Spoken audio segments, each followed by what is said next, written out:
हम सब ने रामायण देखी है, कहीं ना कहीं पढ़ी है किसी ने, ना तो किसी से हमने मौखिक सुनी है कि अ,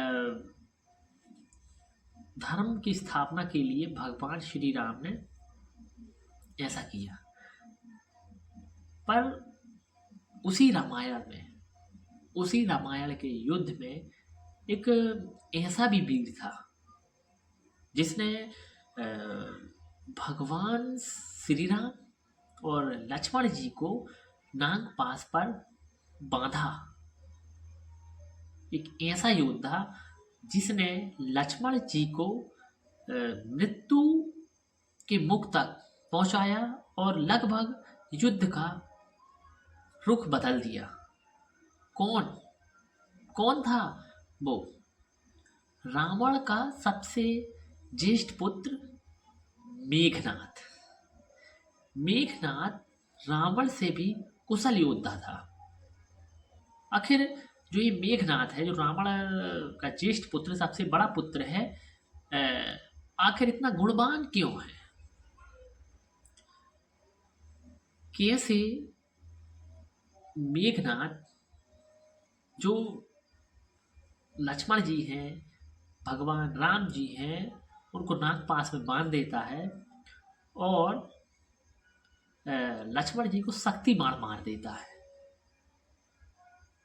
अब कहते हैं मेघनाथ, उसका मेघनाथ नाम क्यों पड़ा? तो कहते हैं जब मेघनाथ का जन्म हुआ तो उसकी आवाज़ आम बच्चों जैसी नहीं थी। उसकी आवाज़ एक मेघ की गर्जना जैसी थी, इसलिए उसका मेघनाथ नाम पड़ा।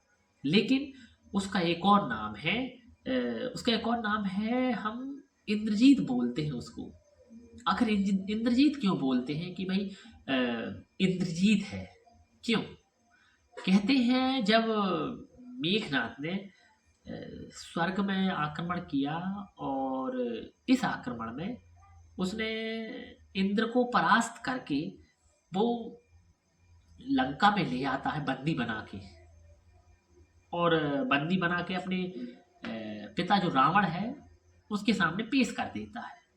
अब भाई पेश कर दिया और जीत के ले आया, मतलब इंद्र को जीत के ले आया, इसलिए उसका नाम इंद्रजीत पड़ा। पर जब यह बात जब पता चलती है कि इंद्रजीत है, जो इंद्रजीत ने, मतलब इंद्रजीत इंद्र को जीत लिया, मतलब मेघनाथ ने इंद्र को हराकर उसको बंदी बनाकर लंका ले गए हैं। तो जब ये बात ब्रह्मा जी को पता चलती है तो वो इंद्रजीत के यहाँ जाते हैं, मतलब लंका जाते हैं और उनसे बोलते हैं कि आप मतलब इसको छोड़ दें। लेकिन नहीं छोड़ते वो फिर ब्रह्मा जी उन्हें ऑफर देते हैं और बोलते हैं ठीक है, तुमको जो वरदान चाहिए वो ले लीजिए और इस ऑफर के उससे इंद्र को छोड़ दो। लेकिन वो अमृत्यु का वरदान मांगता है, जो कि मृत्यु लोक में रहकर संभव नहीं था। तो उन्होंने मना कर दिया इंद्रजीत को, मेघनाथ को ब्रह्मा जी ने वरदान देने से मना कर दिया। उन्होंने कहा कुछ और मांगो। तो फिर ब्रह्मा जी ने खुद उन्हें ऐसा वरदान दिया कि तुम यदि अपनी जो कुलदेवी है, उनकी निकुंबला कुलदेवी है, उनका यज्ञ कर लेते हैं और उस यज्ञ जब पूर्ण हो जाएगा तो उसी यज्ञ में से मतलब एक रथ निकलेगा और उस रथ पर बैठ के यदि तुम युद्ध करते हो तो स्वयं तुम्हें भगवान भी नहीं हरा सकते।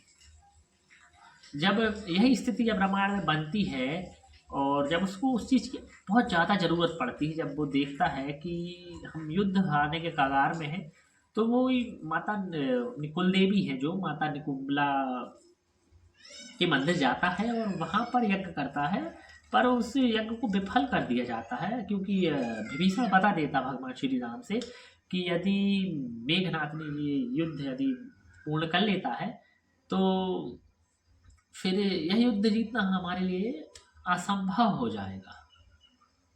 तो उस यज्ञ को विफल करा दिया जाता है और मेघनाद वो रथ प्राप्त नहीं कर पाता है।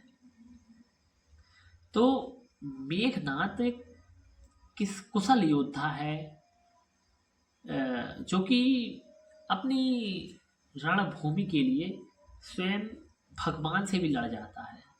मेघनाद वो है जिसके पास अनेक अस्त्र हैं, ब्रह्मास्त्र है, पशुपतास्त्र है और नारायणास्त्र है और न जाने कितने अस्त्र हैं और न जाने कितनी माया है। मतलब कहते हैं मेघनाद जो कि माया करने में सबसे आगे है, मतलब रावण से भी आगे है। तो मेघनाद एक अलग योद्धा था और उसकी जो कहानी है अ, ये अलग सी है कुछ। जय श्री राम।